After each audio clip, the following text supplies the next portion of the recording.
So, ito lang yung mga kaganapan namin before nga mag-birthday ang ate CL. Bali, double celebration nga to. So, birthday tapos gender reveal. Itong box nga lang speaker, tsaka nga itong ginawa kong layout nga ilalagay ko dito. Babalutan nga lang namin siya. Tapos, ayan na, meron na tayong pang gender reveal.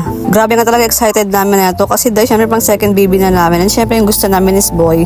Pero kahit girl nga naman, Diyos ko, walang problema. Pero dahil pang 8 na ako lang at sa side nila King, so dapat meron ng boy na makalusot. Kasi talagang quota na kung boy na to. Bali, hindi pa nga tapos to. So bukas pa kasi namin siya ibibigay dun sa friend namin. So nakisuyo ako na siya maglagay nung color na belong. Tapos kapag hindi na belong, pwede nga putukin. Gusto nga sana nito ang gumawa yung kapatid ni King. Tsaka yung kapatid ko rin gusto. Pero sabi ko, I know, bawal ang family kasi gusto ko talagang lahat magugulat kung ano magiging result. So fast forward na nga ito na nga yung kinabukasan, January 8. So namili na kami ng mga kulang pa at kakailanganin nga namin. Bali, mga gulay na nga lang yung kailangan namin bilhin kasi nga yung carne na bilhin na namin nung isang araw pa. Ang next na is naghanap nga ako ng pang loot bag. So kulang kasi loot bags na nabili ko. So buti na lang meron dito. Ang next nga namin piluntahan is yung bilihan ng mga candies kasi kinulang din ako sa candy. Sobrang natuwa nga ako dito kasi dating naman napakadaming candy. Diyos ko. Ang dami mo talaga pagpipilian. Hindi nga lang dyan sa likod napakadami pa nga rin candy na pagpipilian. Mananawa ka na nga lang mamili ko ano yung bibilhin mo.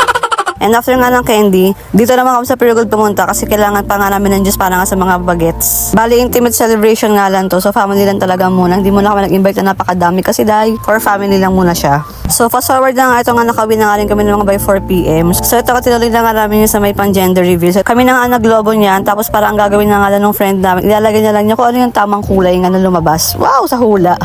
Nag-add na nga lang ako na itong mga pa-confetti. Para kapag ihulog na nga siya is marami nga lalabas na colors. So ito na nga yung pang final na gender reveal. Yan. So pink tsaka blue. So dito yung result.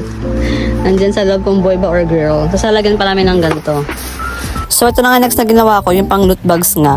Very onti nga lang to kasi family nga lang muna. At yung iba nga dito is pang prize kasi meron tayong mga pa-games. Medyo pagod na nga ang first na neto pero laban lang. For the next na nga itong pang photoshoot ni Curty. Wow, photoshoot yarn. Medyo masama nga ang pakaramdam ni CL niyan. Kasi nung gabi pa nga lang ng January 7 is nilagnat na siya tapos wala sa mood. Buti na nga lang nauto namin siya kasi gusto niya nga rin gawin to. So nung last week pang pinapractice na namin to, sabi namin mag-video siya ng It's a New Day, It's a New. Yung ganun. Kaya yung game na game siya dyan. At ito nga nag-start na nga rin kami niya. So video tapos after niya picture naman. Party smile kasi ano, lagay mo muna dito yan, para di ka kita yan. Dito ka tingin kaya. Yan, titigaw. Wait lang. Ano kay? And then. Bagay. Sige. Go. Oh, yay! Oh, tanggal shades. Smile. Smile dito.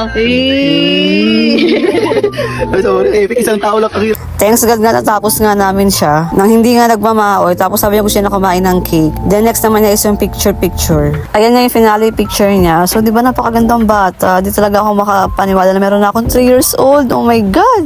So fast forward na nga. Ito nga inabot na nga kami ng gabi. Diyos ko, alas 12 na neto. At ito na nga ilas na gagawin namin yung gulaman. Nanawa na kasi kami ng Pasko tsaka New Year sa fruit salad. Kaya sabi namin gulaman naman para maiba. Ayan nga ang ate CL. So gising pa din siya. Hindi na kasi makakatulog hanggat di niya ako katabi. Medyo mainit pa nga din siya niyan. Ewan ko ba nagiging ganito siya kapag papalapit na ngayong birthday niya. Kasi last year ganito rin siya tapos nung binyag niya. Talagang 2 days lang, 1 day ganyan. Talagang lalagnatin siya. Pero may ganong kasabihan nga din kasi. Pag papalapit na ngayong birthday nila, bigla sila nagkakasakit. Alam niyo naman maraming pamahiin. Bali patapos na nga rin kami neto and finally makapagpahinga na din. So ayun nga na. So hanggang dito na nga. So thank you for watching. Bye!